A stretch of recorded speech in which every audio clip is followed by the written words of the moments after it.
Si Don Chang ay isang multi-talented na personalidad sa industriya ng showbiz. Siya ay isang aktres, mananayaw, baker, reality show star, at entrepreneur. Nakilala siya bilang ika-4 na pwesto sa Pinoy Big Brother, noong 2015. Matapos nito, naging miyembro siya ng Girlfriend sa It's Showtime at nag-host din sa Umagang Kay Ganda. Bukod sa kanyang karera sa telebisyon, pinasok din niya ang pagnenegosyo sa pamamagitan ng kanyang online cake at cupcake shop na DC Delights. Kumusta? Maligayang pagbabalik dito sa aking channel. Ang channel kung saan tinatalakay ang mga artista at singers noon at ngayon sa tulong ng artificial intelligence at syempre, karagdagang research. Kung first time mo palang bumisita dito, isang munting request mula sa inyong lingkod. Huwag kakalimutang mag-like, subscribe at pakipindot na rin ang notification bell icon para sa mga susunod kong upload. Ngayon pa lang, pinasasalamatan na kita.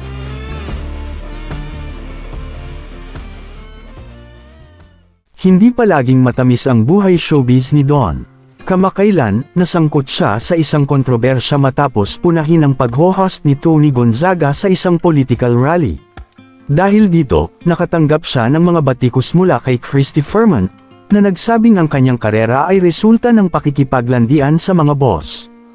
Hindi rin nakaligtas si Don sa mga paaring mula sa dati niyang kasamahan sa Girlfriends na si Chi Filomeno. Nag-post si Chi ng cryptic message sa social media, "Funny how you're so mad someone is ruining your reputation, yet that's what you've been doing to me for the longest time." Bagaman walang pinangalanan, maraming netizens ang nag-speculate na si Don ang pinatatamaan nito.